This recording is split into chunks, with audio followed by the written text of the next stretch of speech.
What's up guys, I thought I'd make a quick basic VHDL tutorial. You could pretty much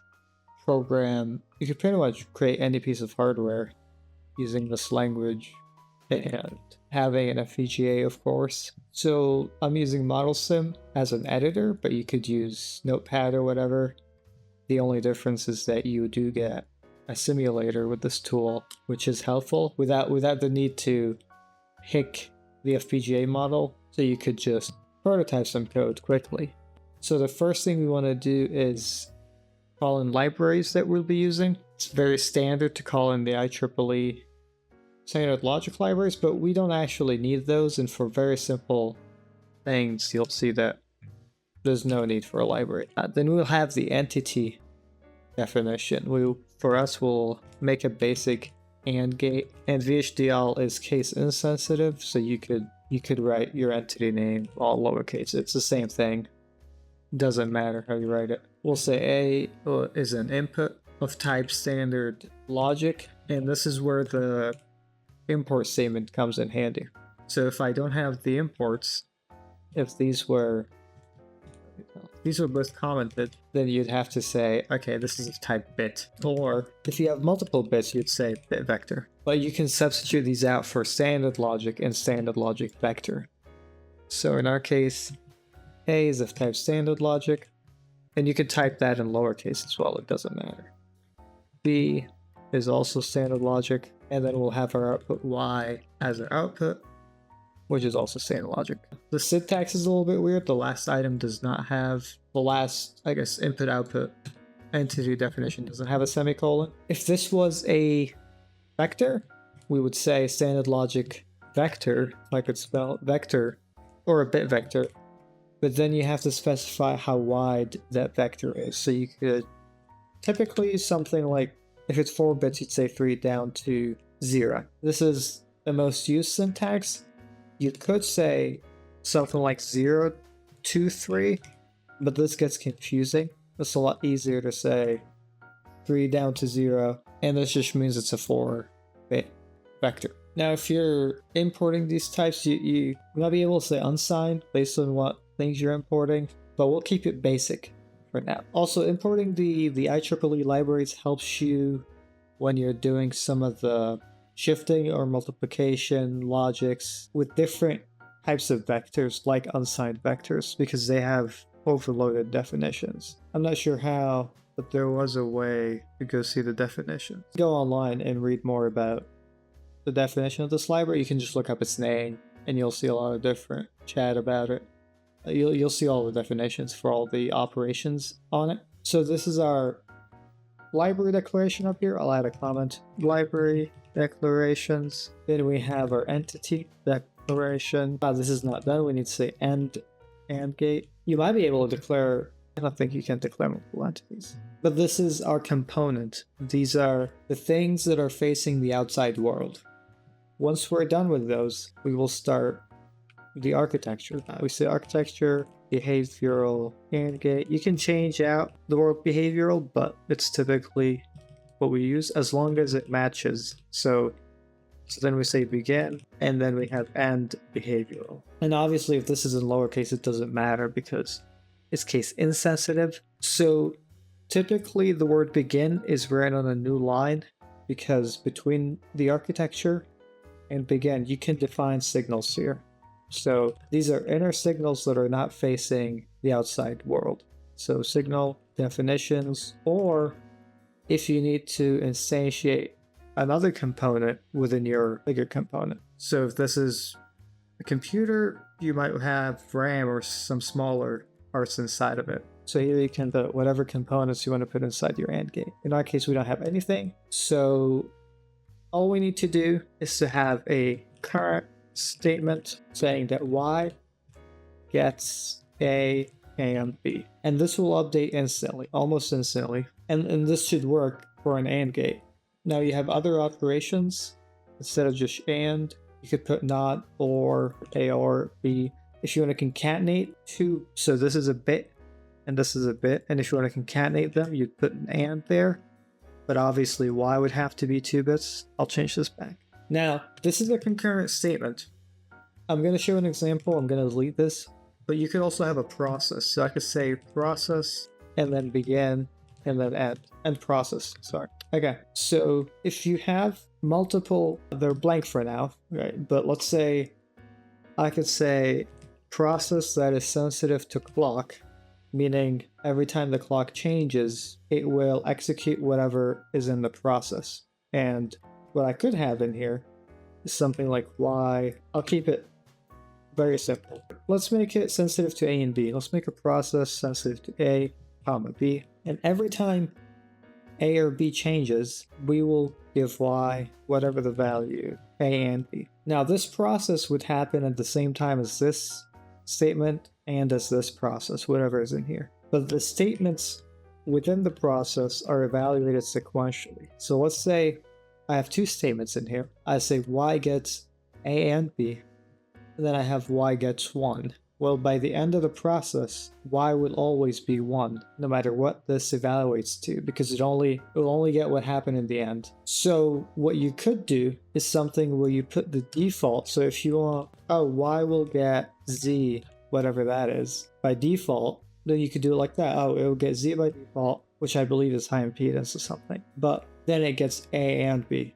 In this case, it doesn't really matter because we know the values of A and B. This could get a little confusing if you have something like, what if A gets... I obviously can't assign A the value 1 because it's an input, so this will give me an error. But just for example's sake, what if I say that A gets 1 and B gets A, and by default, A and B are both 0. So this is how you assign a default to an input, in case you don't have it, whatever. So by default, these inputs are 0. The first time around, A will be 0, and B will be 0, right? So this is 0, 0. So A will get 1, okay? And so seeing this means that by the end of the process, A will get 1.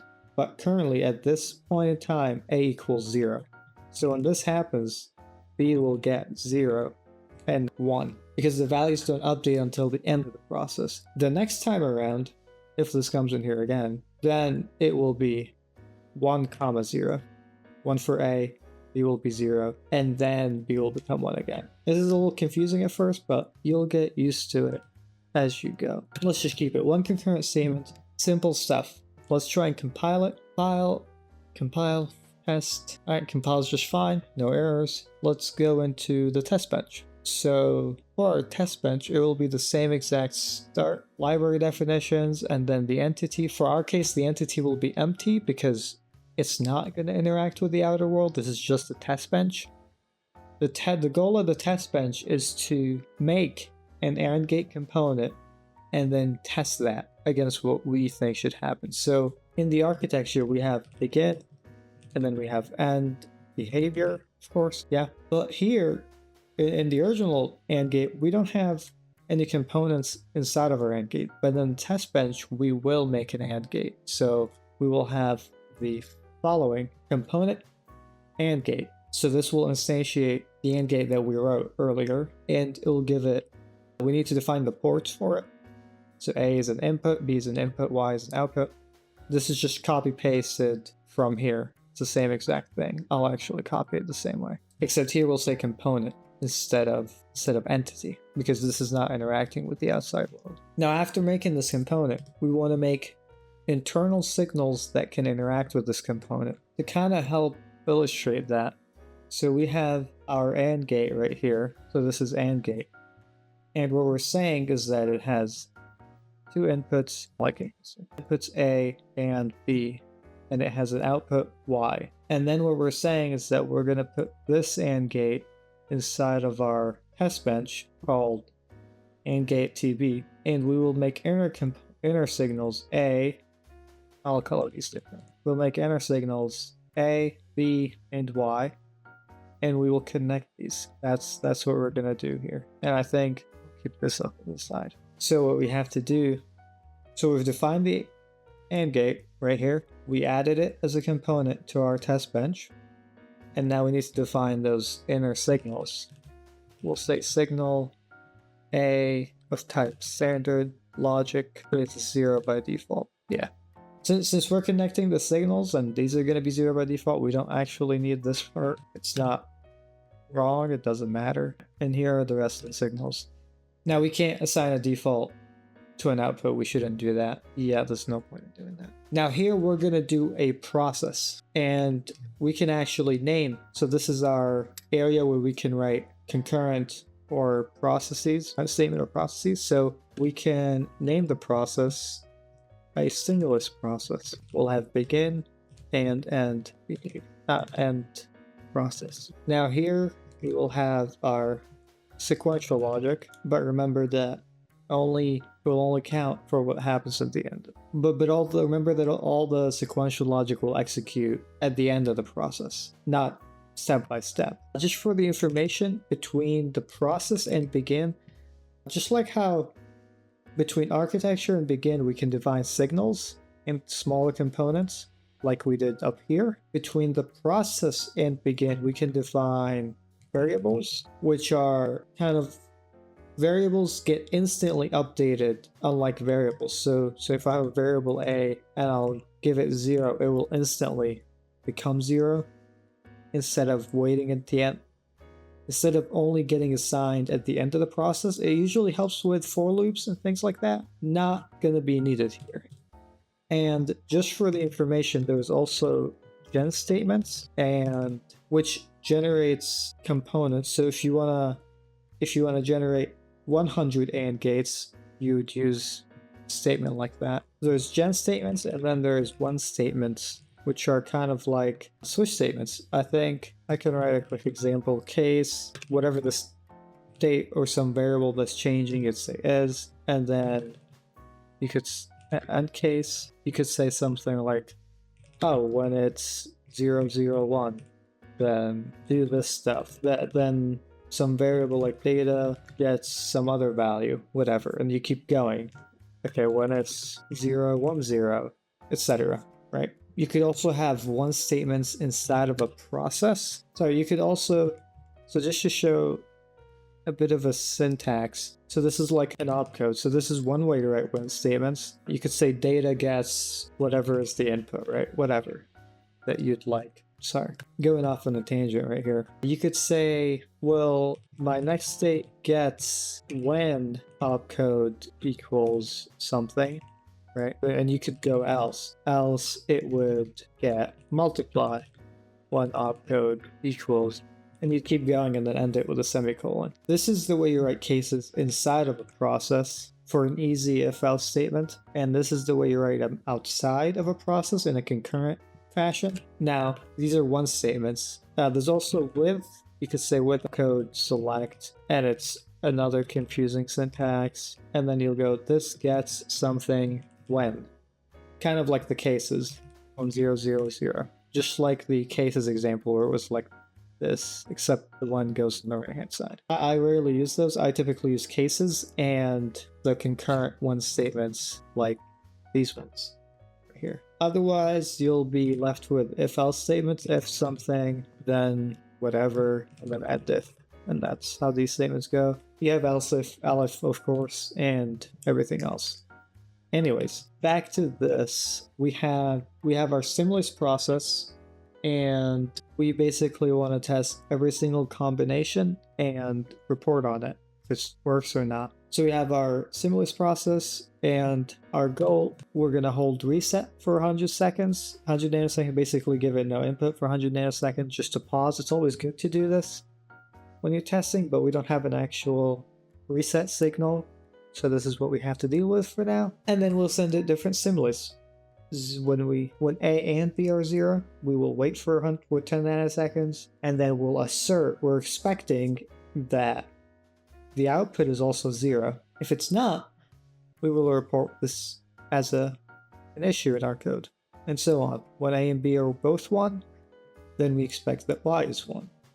And then we have a test completed successful message with severity being just a note. So we can compile this and gate TV, just fine, done, and now we can simulate it. If I go to simulation view, just open the waveform, I will add my test bench. Let's simulate. Okay, there's a lot of loading. Alright, AND gate test bench, add it to the waveform, and here I have my A, B, and Y signal undefined. Let's scale it up for nanoseconds. We need 100 nanosecond at least. 100 nanosecond run. So there is a problem. Test failed for infinite combination 0, 0, 0, 1, 1, 0. Okay, what is the problem? I know the problem. So as in the picture that I had earlier, gone now. Okay, so we have our signals and our component, but we don't connect the signals with the input and outputs of the component. And I've done this problem a lot in the past, nothing new. So after the begin statement, after the begin statement, we need to instantiate the unit under test, which is basically mapping the AND gate to the signals that we have. This explains why I didn't see the actual AND gate under our test bench. So what this is doing, it's mapping the A from the AND gate into the A signal that we have in our test bench and so on. So the right hand side is our test bench. What's the vertical select on here? Okay. Control Alt is vertical select. So this is our test bench signals, and these are the actual input and outputs of the AND gate. So I can compile this again, save it, no problems with it. Let's open it in the waveform library. Simulate. Yes. So now I have my test bench and my unit under test. If I add the test bench, I will see my 3 signals that I have. And if I add the unit under test, then I'll see the actual B inputs and Y output. So the A input is connected to the A signal in our test bench, and so on. I should be nanoseconds to be able to run this for 100 nanoseconds, and it should be done. Yeah, the first 100 nanoseconds were just testing. We can see in the notes. Sorry, the first 100 nanoseconds were just reset. Nothing. No actual input. We can see that it ran successfully, and we can see them alternate between zeros and ones until it goes through all the combinations. Yeah, that's it. Hope you learned something. Maybe I could go more in depth. We'll see.